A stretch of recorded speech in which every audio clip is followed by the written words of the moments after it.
Bueno, vamos a dejar un separador en Mateo capítulo 13 porque va a ser la base del mensaje de esta mañana. Y quiero básicamente continuar con el tema que vimos hace 15 días. No recuerdo si fue en primero y segundo servicio, segundo, tercero, pero lo que sí es un hecho es que lo vimos en el segundo servicio. Si tú no viniste, ¿quién no estuvo hace 15 días? ¿Se puede levantar la mano? ¿O que, ¿quién viene arriba? Okay, los que no vinieron, ¿se pueden salir, por favor? Sí, por no andar viniendo a la iglesia.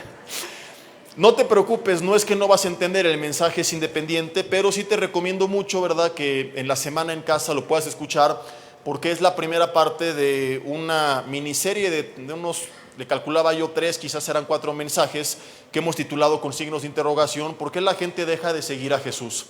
Los que vinieron recordarán que vimos que hay muchos cristianos que dejan de seguir a Jesús y que cuando esto sucede, ¿verdad?, cuando se han apartado, siempre el Espíritu Santo va a incomodarles en su corazón y tarde o temprano regresarán a casa. Que un buen síntoma, decimos entre comillas, cuando estamos luchando en nuestra carne, pues es que nuestra actitud frente al pecado es la correcta. Que a veces nosotros nos vamos a extremos, ¿no? Al extremo de libertinaje, como Cristo te ama, sigue pecando, pero a veces también nos vamos al extremo de vivir siendo demasiado legalistas con nosotros mismos. Si fallé, entonces me lleno de culpa y me aparto de Dios porque no soy digno. Y hay veces que nosotros estamos en lucha con la carne, pero un buen síntoma es cuando tú no estás cómodo, y si no estás cómodo vas a insistir y tarde o temprano te vas a lograr levantar. Pero hay mucha gente que se siente muy cómoda, que hasta presume su pecado cínicamente, ¿verdad? Ya no es que cayeron, no están luchando, ya es su hobby, su deporte favorito, y esto es muy probablemente porque no está el Espíritu Santo dentro de ellos redarguyéndoles. Entonces, todo esto lo aclaramos y es bien importante, por eso te decía que lo escuchemos, porque aunque no tiene relación con el tema de hoy, pues sí es una base importante para que no caigamos en ninguno de estos dos extremos. Empezamos a ver la parábola del sembrador, donde Jesús enseña por qué algunas personas que reciben la palabra luego se terminan apartando, y vimos la primer causa. Mateo capítulo 13, versículo 22, dice la Biblia que hay personas que la palabra fue sembrada entre espinos, oyen la palabra, perdón, este es lo que vamos a ver el día de hoy. Lo que vimos la semana antepasada es el versículo 20, que dice que el que fue sembrado en pedregales es el que oye la palabra y al momento la recibe con gozo, pero no tiene raíz en sí misma, sino que es de corta duración. No son cristianos Energizer ni Duracell, sino de pilas Patito, porque cuando viene la persecución y la aflicción por causa de la palabra, tropieza. Fíjate que dice la Biblia que al momento de recibir la palabra la recibieron ¿cómo? Versículo 20 dice con gozo, ¿verdad? Entonces hablamos también de la importancia de no vivir por emociones, sino por convicciones, que es un grave error cuando salgo de la reunión y digo, ay, es que en esta iglesia me gusta porque siempre siento bien bonito, ¿verdad? Porque siempre me hablan bien bonito, ahí no me confrontan con el pecado, es el pastor Barney, amigo de todos, ¿verdad? Con el evangelio de Winnie Pooh, con el tarrito de miel, siempre siento bien bonito y mucha paz. El problema es que cuando mis convicciones sean puestas a prueba y yo corro el riesgo de perder algo por causa de mi fe, entonces mi emoción por no perderlo va a ser mayor que la emoción por lo que tengo, y es cuando terminan muchos apartándose, cuando viven una vida donde su fe aparentemente nace de las emociones, pero no parte de las convicciones.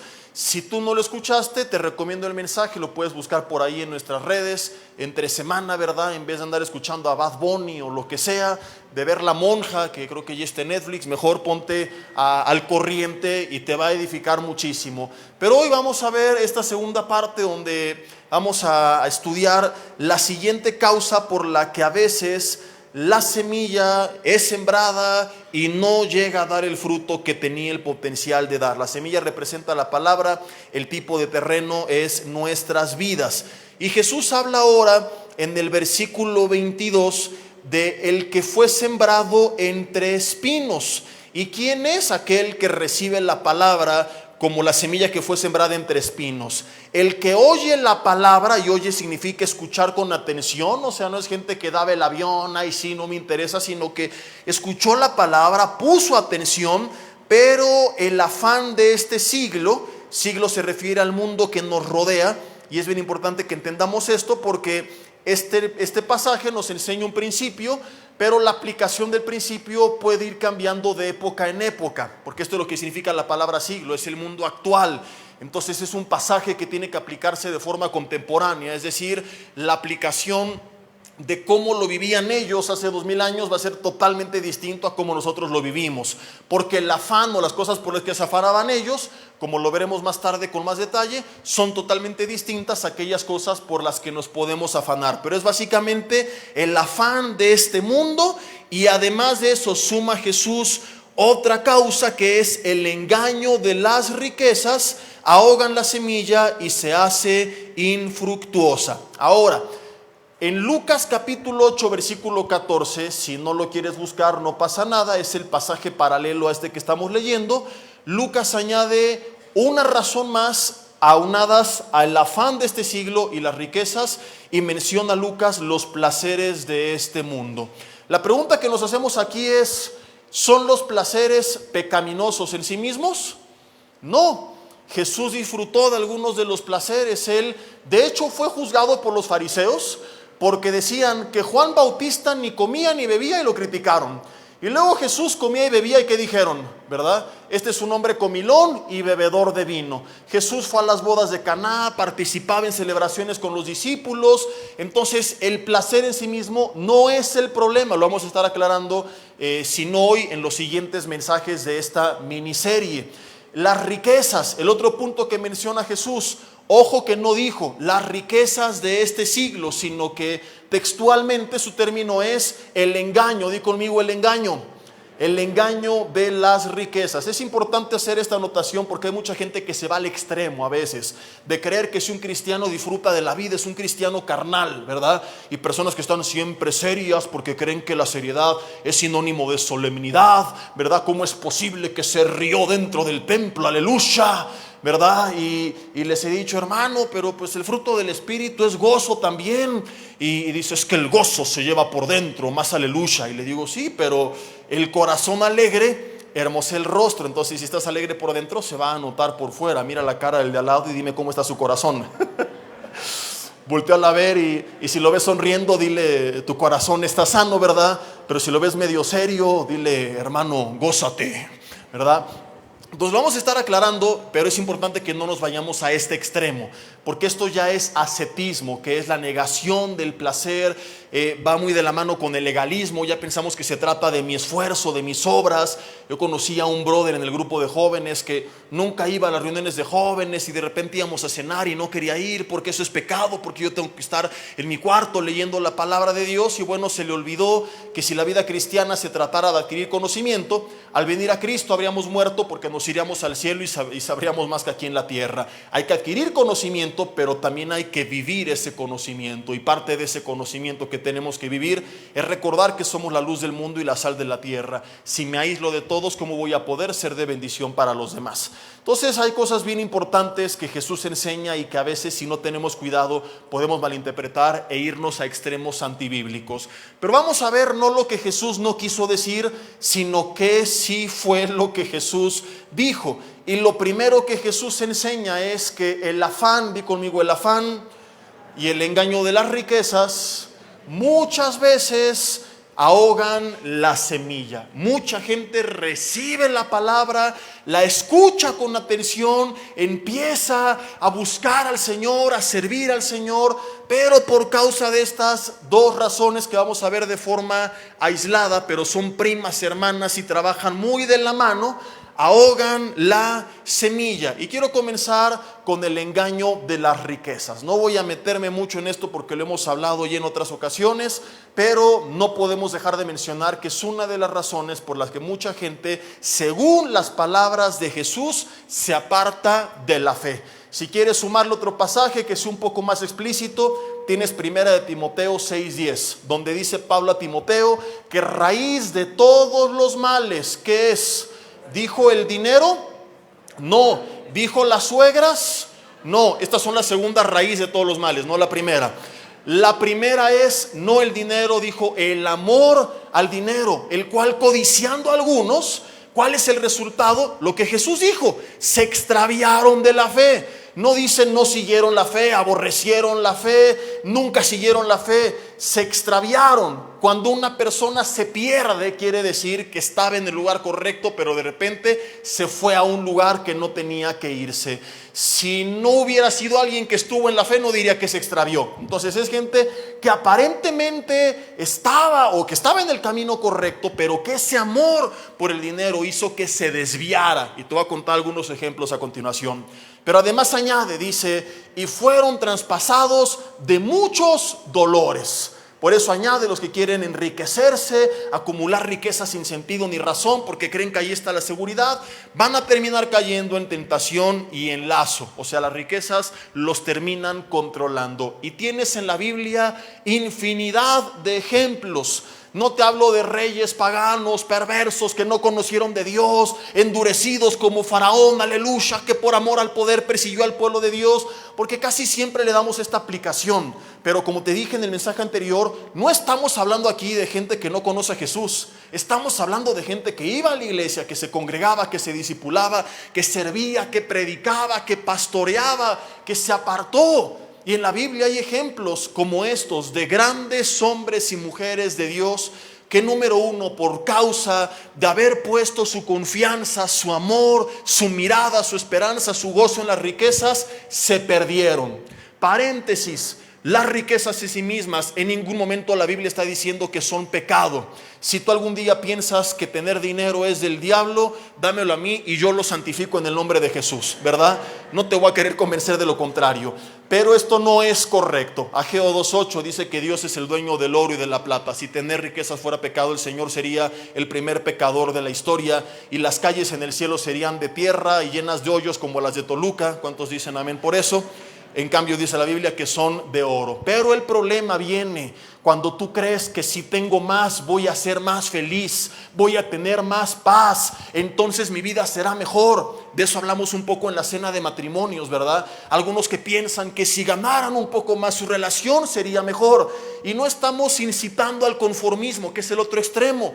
Qué bueno que tú quieras superarte, gloria a Dios si quieres prosperar, si tú quieres darle una mejor vida a tu familia, se vale, creemos que Dios bendice, pero el problema es cuando nosotros creemos que ahí está la vida, que eso es lo que necesitamos, que entonces voy a ser más feliz porque entonces me voy a terminar perdiendo.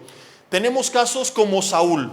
Tú lees el llamado de Saúl y Saúl tenía más virtudes que el rey David. Casi siempre vemos a Saúl como el rey, porque te acuerdas que persiguió a David injustamente, lo quería matar, le tenía envidia.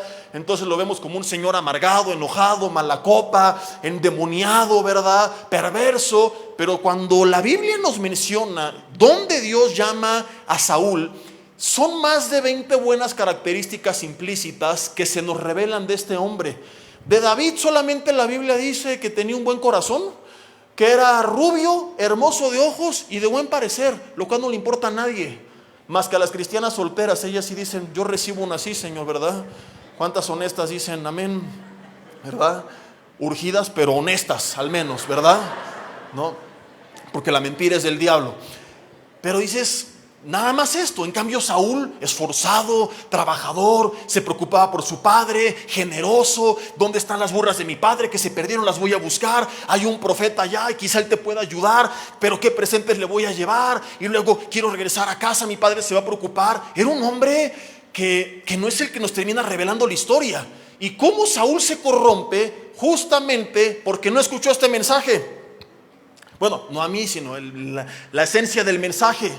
Porque empezó a poner su esperanza, su amor, su confianza en el poder, en las riquezas.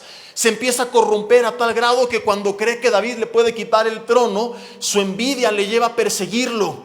Su hijo Jonatán, que era el mejor amigo de David, protege a David al reconocer que su padre está endemoniado. Saúl supuestamente defendía o perseguía a David por amor de Jonatán, porque es el heredero. Hijo, te va a quitar tu trono. Pero en una ocasión que Jonatán lo protege, lo hemos visto, si no mal recuerdo está en primer libro de Samuel capítulo 22, si no lee todo el primer libro de Samuel hasta que lo encuentres, ahí va a estar, ¿verdad? Una vez que Jonatán lo protege, Saúl agarra una lanza, se la avienta a Jonatán, pues no que tanto amor a su propio hijo, y luego le añade, le dice, hijo de la perversa y rebelde, te prometo que así dice la Biblia. Yo no estoy diciendo aquí palabrotas. Pero así le dijo. Ahora, ¿quién es la perversa y rebelde? Hijo de la perversa y rebelde. Y era su mujer. Y la esposa sí estaba en la mesa de dicho, ¿y ahora yo qué hice? ¿No? ¿Acaso no sé yo que has elegido al hijo de Isaí para confusión tuya y de la vergüenza de tu madre? Y otra vez la señora la metió en el asunto, Saúl. Y Jonatán no hizo nada. La avienta lanzas a su hijo, insulta a su mujer. Mira, la Biblia es muy decente, no puede dar más detalles, pero muchos creemos que lo que hizo básicamente es que se la rayó en hebreo. No. Cuando te enojes con alguien y quieras guardar tu corazón y no decir groserías, dile, Primera de Samuel 22. Y él llegó a ser un gran hombre de Dios, pero por amor al poder se corrompió, a tal grado que termina queriendo lastimar a su propio hijo e insultando a su mujer. ¿Cuántas veces nosotros no nos corrompemos tanto por los bienes que sin darnos cuenta nos convertimos en pequeños Saúles en nuestra casa? Vivimos lastimando a los demás. El hijo ensució la sala y no es que le vas a aplaudir, pero hay formas de exhortarle. Rompió algo, descompuso algo, hay forma de decirle las cosas. Pero cuando un padre, por el amor al dinero, por la aflicción, por lo que va a perder, por lo que le va a costar, lo agrede. Tonto, inútil, fíjate, eres un sonso, no sirves para nada. Eso tiene arreglo, pero la herida que estás provocando va a tomar años. Cuando empezamos a lastimar a nuestra familia, cuando empezamos a insultar, a lo mejor no con nuestras palabras, pero sí porque estamos totalmente aislados y no nos preocupamos o ocupamos en pasar momentos importantes con ellos, y me pierdo aniversarios, y me pierdo festivales de mis hijos, y me pierdo cumpleaños de mis hijos porque estoy tan ocupado trabajando, supuestamente por ellos, como decía Saúl. Pero si es por ellos, ¿por qué no estoy con ellos? Y olvido que el trabajo es un medio para proveer a mi familia, pero no un reemplazo de la familia. No me doy cuenta que empiezo como Saúl a lastimarles. Y hay mucha gente que piensa ser rica por lo que ha acumulado y no se ha dado cuenta que no es rica, que es pobre, porque en algún punto de su historia ellos dejaron de controlar a lo que tenían y lo que tenían los empezó a controlar a ellos. Tú eres rico cuando tú controlas lo que tienes, sea poco, sea mucho. Pero si lo que tienes determina cómo administras tu tiempo, cuándo estás presente y cuándo no estás, tu estado emocional y cómo le hablas a los demás, entonces, perdón que te lo diga, tú no eres rico, eres inmensamente pobre. Aunque tengas muchos millones en el banco, la realidad que no te has dado cuenta porque caíste en tentación y en lazo, es que en alguna parte de tu historia tus riquezas comenzaron a dejar de ser tuyas y tú comenzaste a ser de ellas, porque ellas te controlan a ti. Di conmigo, uy, uy, uy, ay, ay, ay. Hay mucha gente que no se ha dado cuenta, pero así es como vive. No puedo porque tengo trabajo. Y llegan a la casa y siguen trabajando. Y se van a la regadera y siguen trabajando. Y en el coche siguen trabajando. Y cómo se relaciona esto con lo que Jesús dijo, que poco a poco, por causa del amor a las riquezas, ya no han roto solamente su relación con sus hijos, con su esposa. No solamente han descuidado su salud, están a punto de un infarto, están a punto de acabar hospitalizados, sino que en el camino también han roto su relación con Dios. Hay mucha gente que se aparta de Dios cuando perdió las riquezas porque se enojó con Dios. La pandemia es un gran ejemplo de esto. Pero también hay mucha gente que se aparta de Dios cuando prosperó, porque la prosperidad les hizo creer que no necesitaban de Dios y entonces se alejaron de Dios. Hay mucha gente que cuando prospera se olvida que separados de Él nada podemos hacer, y conozco historias de hermanos que tú veías en tiempos de escasez buscando, clamando fervientemente al Señor, y que cuando el Señor los prosperó, yo primero me espanté porque dije, fue el rapto y solo se fue este hermano porque nunca más lo volví a ver. Luego me di cuenta que no fue el rapto, que más bien él se apartó. Porque no te hablo de casos de que se cambió de iglesia y dices que bueno que se siga congregando. No, personas que ahora como piensan que ya no necesitan de él, una vez que el genio de la lámpara les concedió sus 3 deseos, piensan que pueden desechar la lámpara. Y este es uno de los grandes peligros de la pseudoteología moderna de la prosperidad, el problema no es que enseñen que Dios te quiere bendecir, porque la Biblia enseña que Dios nos quiere bendecir, que sus pensamientos son buenos, que su voluntad es buena, que si le buscamos primeramente, todas nuestras necesidades básicas van a ser suplidas. Pero cuando el objeto de la adoración ya no es Dios, sino lo que Dios ofrece, es cuando viene el problema. ¿Me estoy explicando? Quiero utilizar un ejemplo para que quede más claro. ¿Cuántos de ustedes tienen hijos pequeños? Levanten la mano. ¿Cuántos, hijos pequeños o hijos que viven en casa? Punto, ¿no? Algunas dicen, tengo un chiquitín de 35 años, pastor, que está bien, también cuenta. Hijos que viven en casa, levanten la mano. Ok. ¿Cuántos de esos hijos a veces son medio hijos? Dejen la mano arriba. Estamos de acuerdo todos. Pero a pesar de que el hijo es medio hijo, ¿lo amas? ¿Por qué? Porque es tu hijo. Si algún día tú sales de trabajo fuera de la ciudad o del país, o si no has tenido muchos viajes por causa de trabajo, simplemente sales a comprar las cosas y ves algo que te recordó a tu hijo y se lo compras y llegas a la casa emocionado y él corre a recibirte, papá, mamá, y le das el regalo. Tú te gozas en ver cómo él lo recibe con alegría. ¿Vamos bien hasta aquí? Vuelves a salir 3 semanas después, otra vez le traes un regalo. Gracias, mamá, te amo, gracias, papá.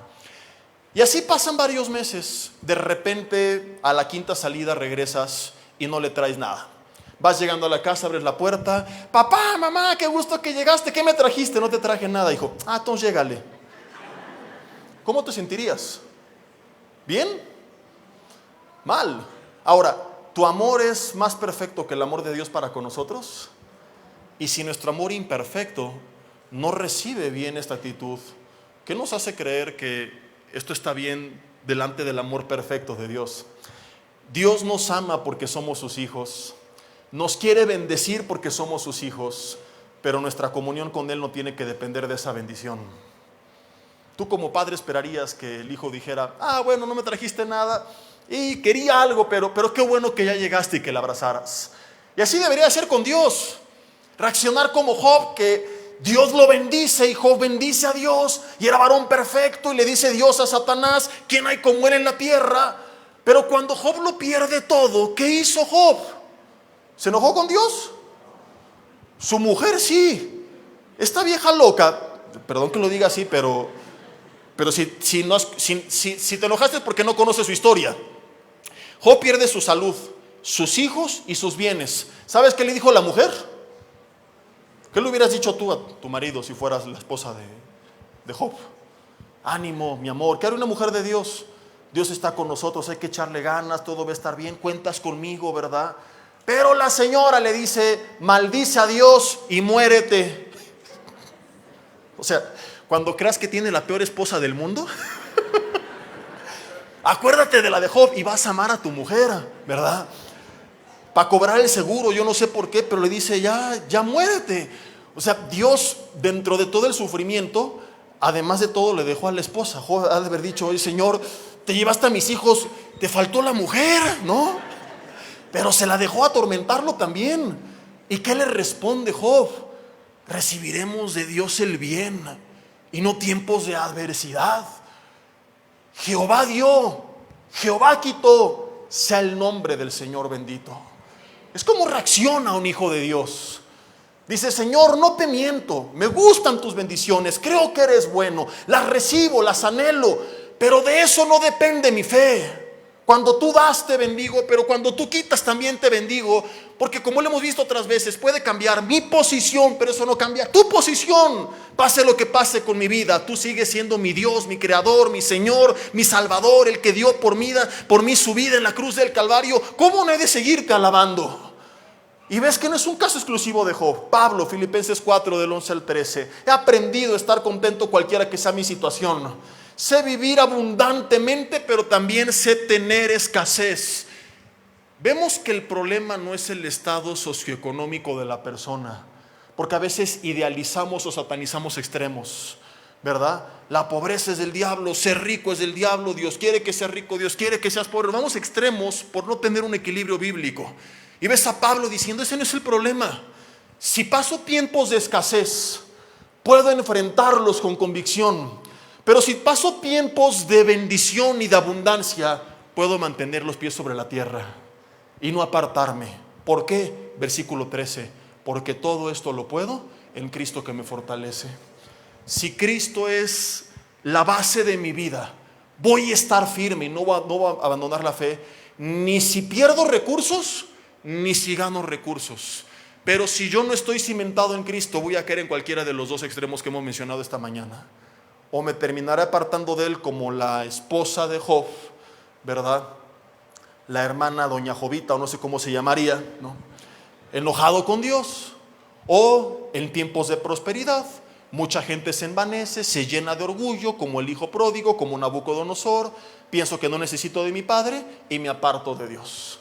Por eso Jesús dijo que es más fácil, ahorita te digo en qué pasaje, porque no es Mateo capítulo 19, 23 al 24.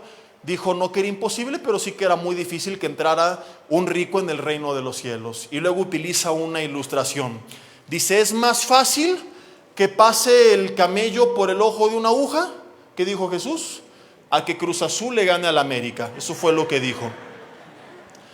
Perdón, hermanos cementeros, no puede dejar pasar la oportunidad, ¿no? Nuestra peor versión contra su peor versión, su mejor versión, y les ganamos. Mira, yo creo que nada más un milagro puede hacer que cambie el curso de esta historia. Pero bueno, seguimos por el mensaje. Y en solidaridad con ustedes, hoy me vestí de azul para que vean qué buen hombre es el pastor, ¿verdad?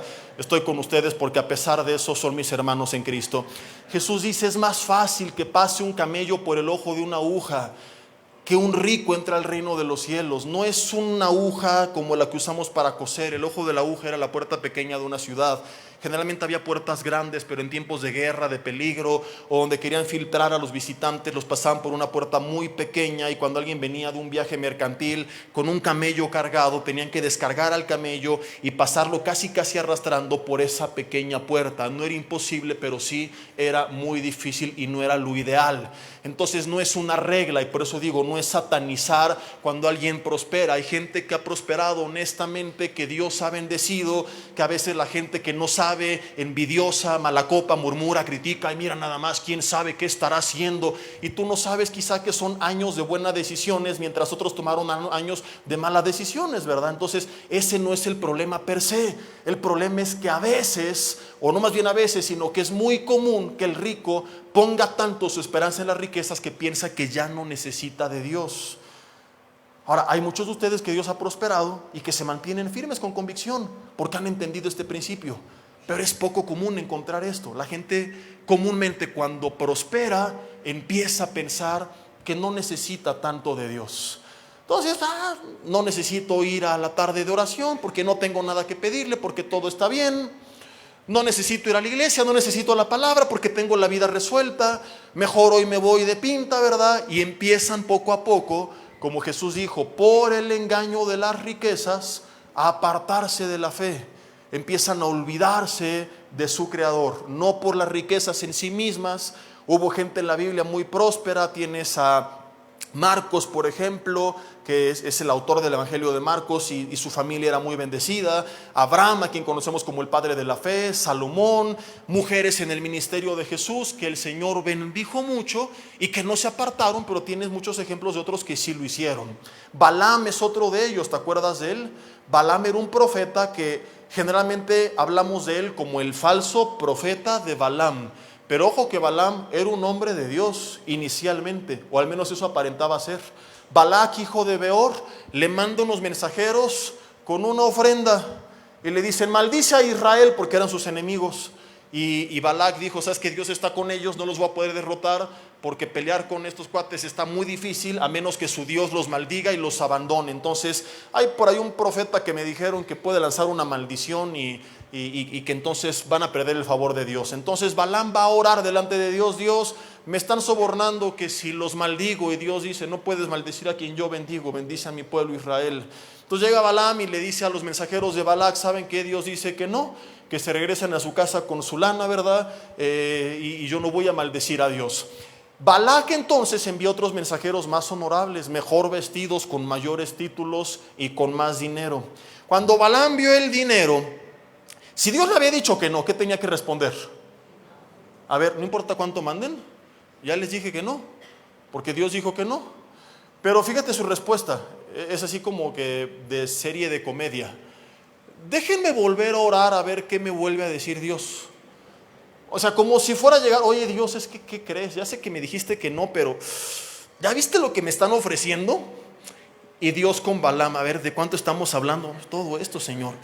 No, si es una lanota, Balaam. Híjole, es que tanto yo no te puedo dar a ti. ¿Cómo ves, Miguel? ¿Cómo vas, Gabriel? Pues dile que lo acepte, Señor, que nos vayamos a michas y pues ya ni modo, los maldices y luego los bendices. ¿En qué estaba pensando Balaam? Creyó que podía cambiar la palabra de Dios. ¿Y no es tan actual esto? No es tan común ver personas que por tener auditorios con más gente, cantantes cristianos que por vender más CDs, cambian lo que Dios ya dijo que dijeran. Vienen a alterar la Biblia y hoy se predica puro humanismo, con un montón de psicología, con 10 embarradas de coaching y una pequeña embarrada de la Biblia, para tratar de justificar por qué ese mensaje se está predicando dentro de una iglesia cristiana, pero de bíblico no tiene nada. Hoy es el ser humano el centro de la adoración. Hoy es el ego del ser humano el motivo de la exaltación. Escucha muchas canciones, y no digo que todas estén mal, algunas son oraciones con ritmo, pero no son alabanzas. Ahora soy yo y lo que Dios ha hecho en mí y lo que Dios va a hacer en mí. Ya no le canto a Dios, ahora me canto a mí mismo. ¿Te has dado cuenta o no? Porque eso, como te dije hace rato, suena bonito y la gente sale contenta, pero no forja una convicción. Entonces comenzamos a alterar la palabra y mira, no llames al arrepentimiento porque eso no les va a gustar. Se cansan mucho cuando un mensaje es largo, que sean de 20 minutos. Diles que sí pueden, que van a prosperar y puras cosas bonitas. Entonces comenzamos a alterar lo que Dios dijo que dijéramos, hablando palabra, como dice Jeremías 23, de nuestro propio corazón, no de la boca de Dios, diciendo que Dios dijo cosas que jamás dijo que dijéramos, porque como dice Jeremías 23, no estuvieron en lo secreto, no hubo intimidad. Y como no hubo intimidad, no hubo convicción. Como no hubo convicción, hablaron de su corazón, cayeron en una relación de emociones. Y en una relación de emociones, como te dije hace rato, cuando hay una mejor oferta, entonces por esa oferta, como Balaam, abandonaremos la fe. No, Balaam le dice a los mensajeros, mija, deja voy a hablar con tu rey, porque Dios sigue diciendo que no y aparentemente se ha mantenido. Pero si Dios dijo que no, ¿a qué tiene que ir a hablar con Balac? Camino a hablar con Balac, Dios decide pararlo, advertirle, pero como no había profetas, ¿por qué él era el profeta? En la mula que iba montado, la mula habló y no estaba drogado Balaam. Dile al de al lado, si la mula habló, díselo, si la mula habló, ¿tú por qué no predicas? ¿O no creen que Dios sigue inspirando mulas?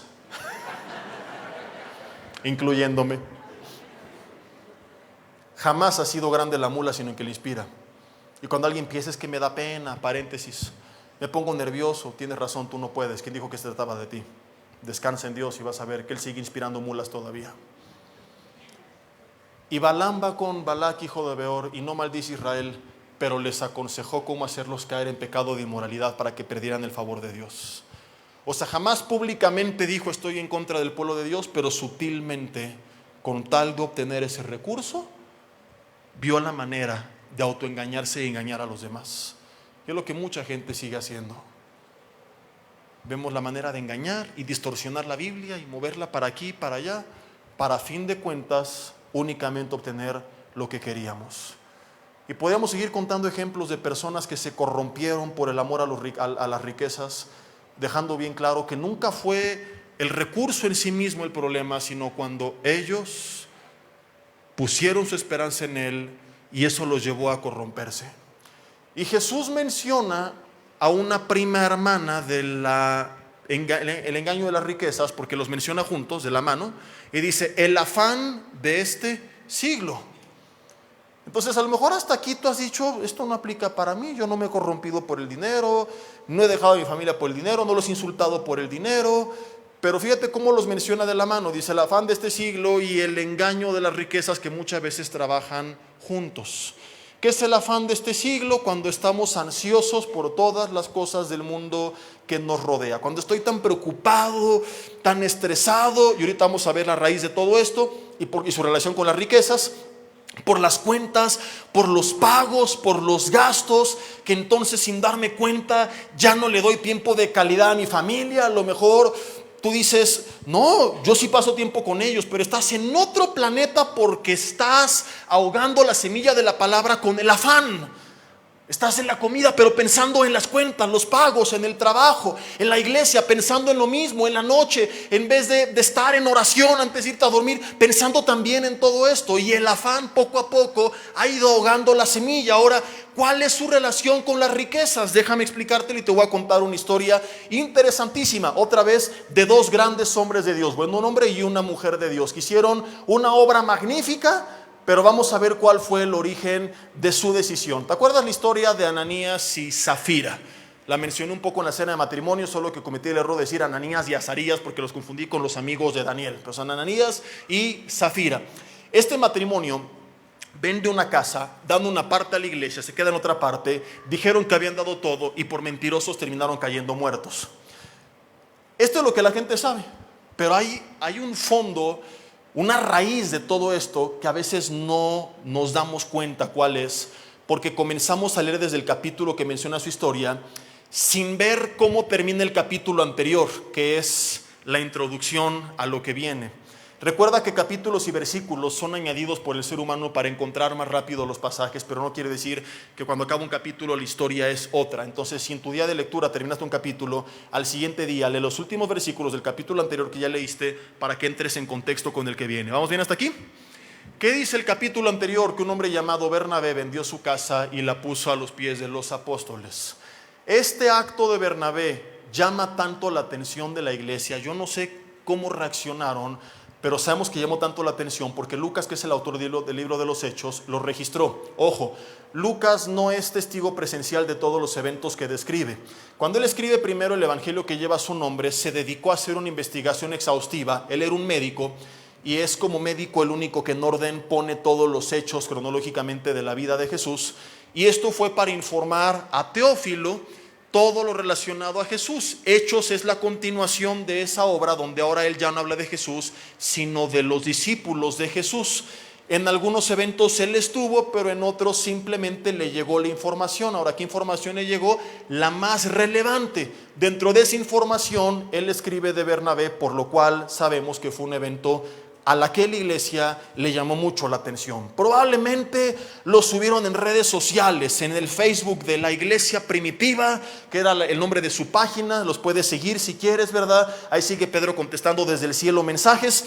Ahí pusieron, hoy Bernabé dio esta ofrenda para la necesidad del ministerio. Oh, wow, y 1 millón de likes hubo. Quizás subió un TikTok Bernabé, esta casa era mía, ahora ya no lo es. Yo no sé cómo fue, pero llamó mucho la atención porque Lucas lo escribió. Ananías y Zafira lo vieron. Y el problema con su acción no fue que no hayan dado todo, no te confundas. Mucha gente lo malinterpreta para manipular y para hacer que... Yo un día escuché un pastor y decía, y cayeron muertos por no dar todo. ¿Quieres caer muerto?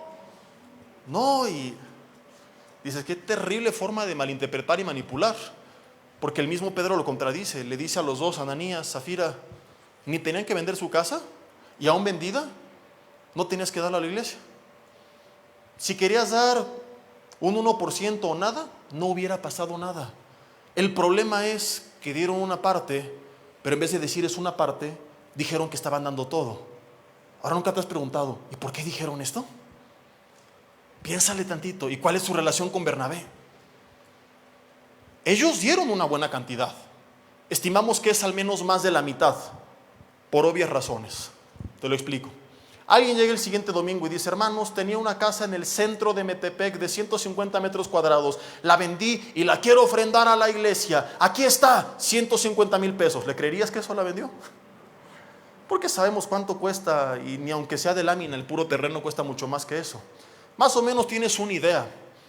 Entonces, eran comunidades locales muy pequeñas. La gente sabía dónde vivían. Entonces no eran tontos y no iban a decir, aquí está el 10%, pero es todo.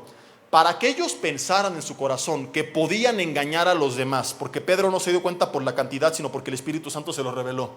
Para que ellos pensaran que podían engañar, tuvieron que haber dado al menos, ¿estamos de acuerdo?, un 60-70%. La pregunta es, ¿por qué hicieron esto? ¿Por qué mentir? ¿Por qué no decir la verdad? No es coincidencia que los versículos previos cuenten lo que hizo Bernabé. ¿Qué es lo que pasó con ellos?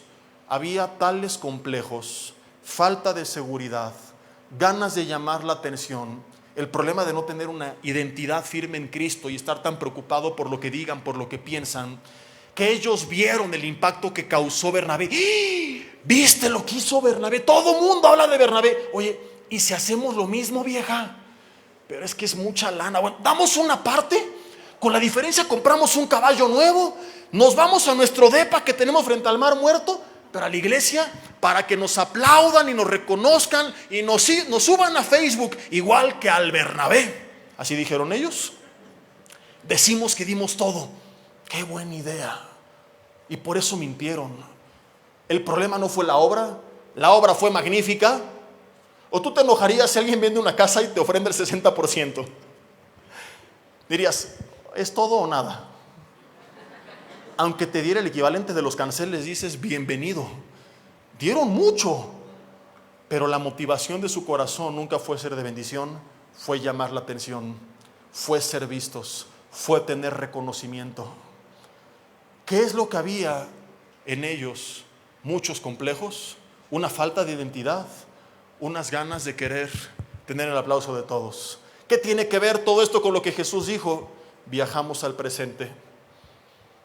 El afán de este siglo, el amor a las riquezas, relacionamos todas estas cosas. ¿Y qué sucede con mucha gente? Vive endeudada, más allá de su capacidad, lo cual le lleva a vivir afanada, porque toman malas decisiones financieras que traen estrés y ansiedad y afán. Pero ¿dónde se originó todo? A veces en el complejo de Ananías y Zafira. Oye, mi amor, ¿ya viste la camioneta que trae la vecina?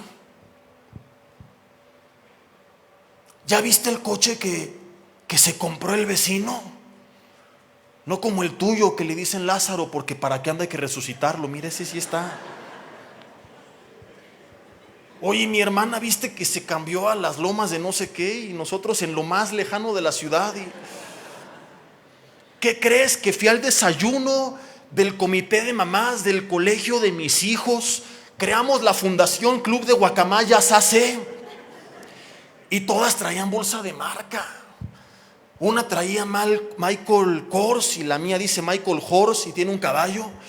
Y otra traía una Lacoste y la mía dice La Costeña y trae una iguana medio pacheca. Y pues qué pena llegar así. Entonces, y si me compras esa, mi amor, pero no me alcanza, es mucho dinero.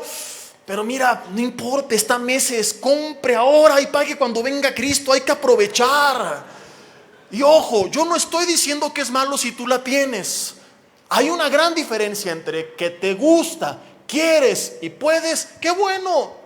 Y si la gente murmura y te critica, vanidosa, lo que sea, eso es su problema, que ese es el otro extremo, no disfrutar de lo que a ti te gusta por el que dirán. No, para los dos extremos aplica, que no te importa lo que diga la gente, que te importa estar bien delante de Dios y punto. Porque también gente chismosa y mala copa, murmuradora y envidiosa, siempre va a haber. Entonces tampoco te vas a ir al otro extremo. Tú disfruta de la bendición de Dios y si no saben la fuente de origen y a lo mejor que has tomado años buenas decisiones y que eso ha implicado sacrificio, dominio propio y mientras otros derrochaban tú te restringías y de repente después de un tiempo se reflejó, qué bueno, ese no es el problema. Entonces te alcanzó para 20 bolsas, si te gustan las 20 bolsas, felicidades. Pero cuando no puedes y vas a endeudarte y la deuda empieza a traer afán y ansiedad y cómo le voy a hacer, porque ya la bolsa está en la basura, pero tú la sigues pagando.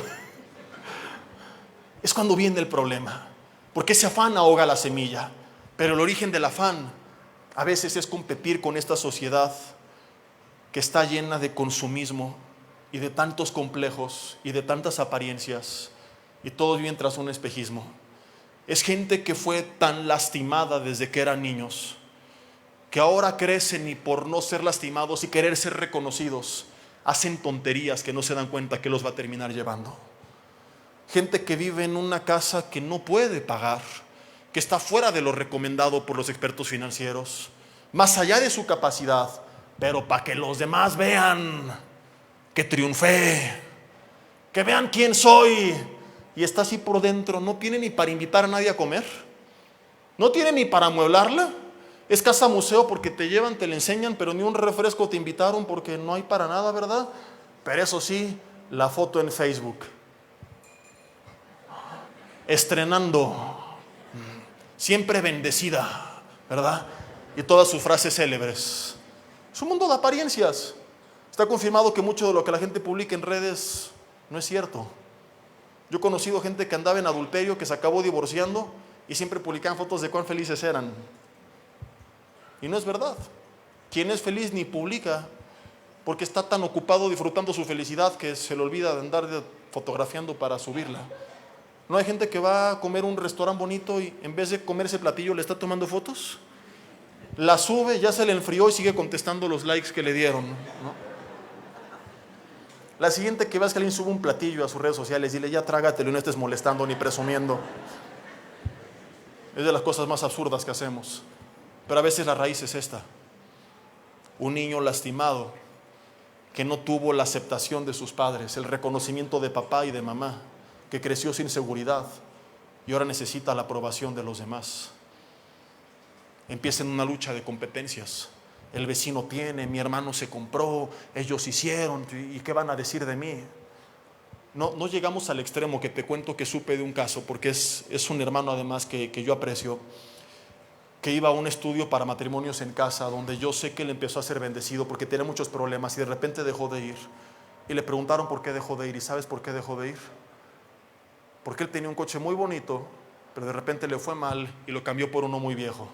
Y le daba pena llegar en él a esa casa y que lo vieran. Es ridículo.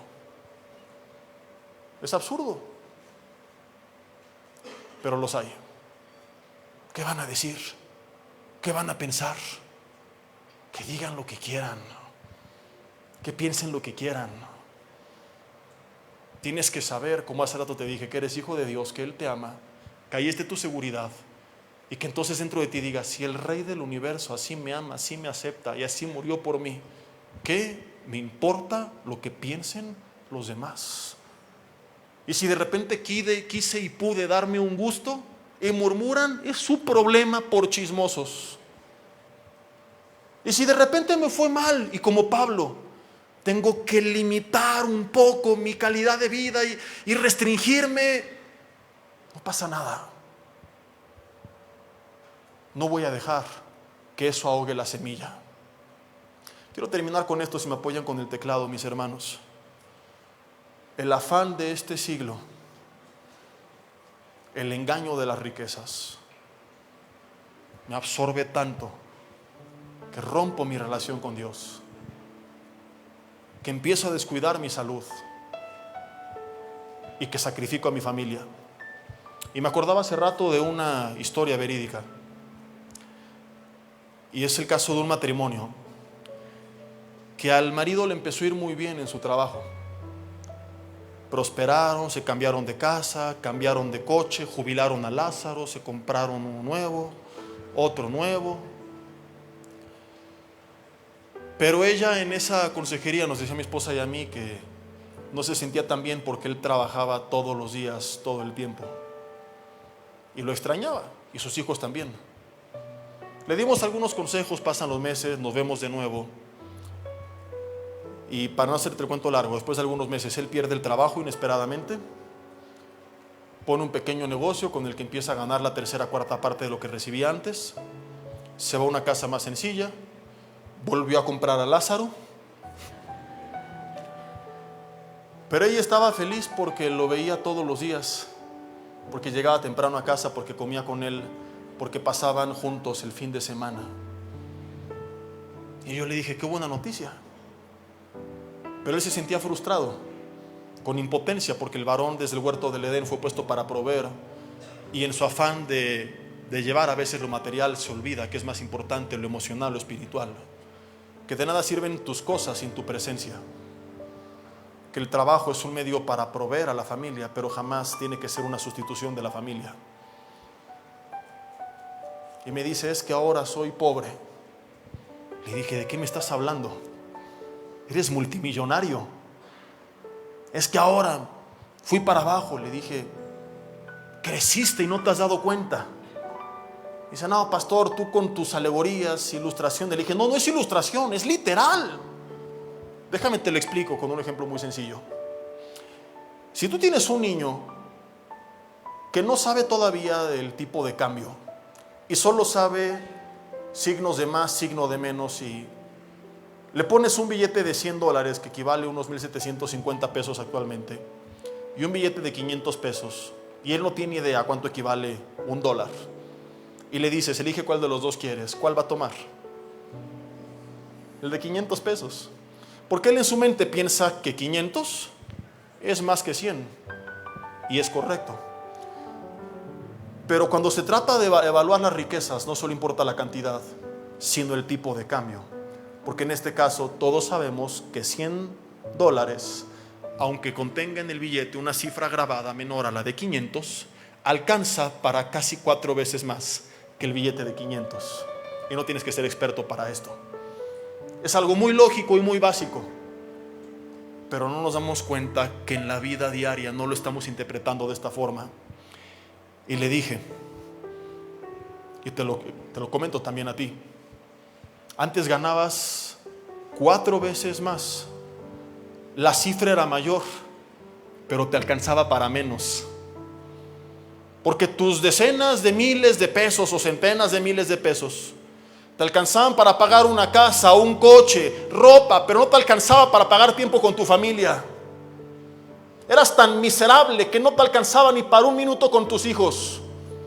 Tenías tanto dinero en el banco, pero eras tan pobre que ni te alcanzaba para comprar una hora de comida en tu casa. Le dije, estás ciego. Ahora ganas menos, pero el tipo de cambio te alcanza para más. Eres más rico porque ahora con esto pagas tiempo con tu mujer, pagas tiempo con tus hijos, los estás viendo crecer. ¿Qué vale más, tus pequeños o esos coches? ¿Tu familia o la casa en la que vivían? ¿De qué sirve la casa si no estás con ellos para disfrutarla? Le dije, te ascendieron, te promovieron, eres millonario y no te has dado cuenta. Porque está ahogando a la semilla el engaño de las riquezas y el afán de este siglo. Entonces sigue trabajando y esforzándote por dar más, qué bueno. Pero no cambies lo más valioso que ya tienes por aquello que no es tan importante. Caemos en ese engaño y comenzamos a perseguirlo desesperadamente, creyendo que ahí está el todo, la panacea de la vida. Y para muchos es muy tarde cuando se dan cuenta que tienen todo lo que querían, pero el costo fue perder lo que más era importante. Por eso les dije hace rato y repito, muchos de ustedes son multimillonarios y ni cuenta se han dado, porque el afán y el engaño están ahogando la semilla. Prospera, trabaja, busca a Dios, creo que vas a crecer, pero siempre entiende que es lo más valioso en la vida y no permitas que nada ni nadie te lo quite. Vamos a quedarnos con esto y veremos en el siguiente mensaje los placeres de este mundo, no los placeres en sí mismos, sino cuando estos nos comienzan también a apartar de Dios. En tu lugar cierra tus ojos y dile conmigo: Dios, te doy gracias en esta, es mañana todavía, tarde ya, por el mensaje que a través de tu palabra tú nos has dado. Dile: Señor, reconozco que es muy probable que de una u otra forma mucho de lo que hoy vimos aplique para mí. Sin darme cuenta, el engaño de las riquezas, el afán de este siglo me fue desviando, me fue cegando, me fue corrompiendo. Comencé a lastimar a las personas que más amo, con mis palabras, con mis hechos o con mi aislamiento, con mi ausencia, con la falta de mi presencia. Comencé a romper mi relación contigo, a buscarte cada vez menos, por pensar que ya lo tenía todo, o quizá triste por no haber tenido lo que quería, o ninguna de las dos. Simple y sencillamente he estado tan en mi rollo, en mi afán, las cuentas, los pagos, el estrés, la ansiedad, de todos los compromisos que me eché al hombro innecesariamente por competir con este mundo insatisfecho que nunca se va a saciar, por entrar en este pleito de apariencias donde a ver quién finge mejor, que es más próspero que el otro, sin darnos cuenta en este autoengaño comunal, que a veces, a pesar de ostentar tanto, solamente reflejamos cuánta miseria hay en nuestras vidas. Porque es verdad, Señor, si el costo de tener eso implicó sacrificar lo más importante, entonces sería una locura creer que he prosperado. Dile: Dios, hoy reconozco que gano más, pero soy mucho más pobre que antes. Perdóname, porque el amor al dinero me hizo caer en tentación y en lazo. Empezó a determinar cómo administro mi tiempo, mi estado emocional, mi carácter, mi forma de hablar a los demás.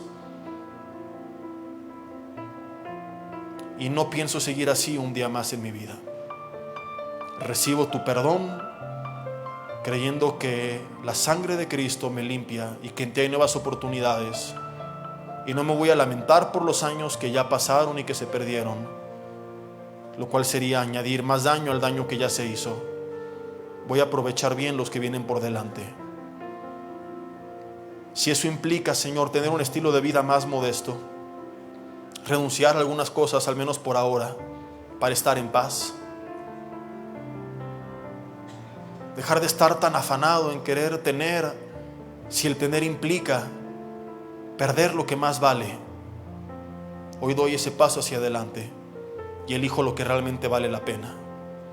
No caeré en el engaño de los demás, no caeré en la lucha de competencias, no caeré en el juego de apariencias. Renuncio en el nombre de Jesús al síndrome de Ananías y Zafira. No me importa lo que el mundo haga, diga, publique. Yo simplemente quiero disfrutar de tu bendición. Señor, y si en algún punto tú me bendices y hay algo que puedo tener, lo voy a disfrutar, no importa lo que digan los demás. Si el chismoso quiere murmurar, será su problema. Dile: perdóname, porque quizá me fui a ese extremo también de ascetismo, de creer que me vería más espiritual si reflejaba menos. Aprender a disfrutar del fruto de mi trabajo y de la bendición que tú me das por la obra de mis manos, y te bendeciré. Pero si de repente hay tiempos de escasez, de dificultades, también aprenderé a disfrutarlos, también te seguiré bendiciendo y no cometeré tonterías por el que dirán. ¿Por qué van a pensar? ¿Por qué van a decir? Dios, te damos gracias y te pedimos que tú nos ayudes a afirmar nuestra identidad en ti, para tomar decisiones inteligentes, buscándote agradar solamente a ti y no a los hombres. En el nombre de Jesús. Amén y amén.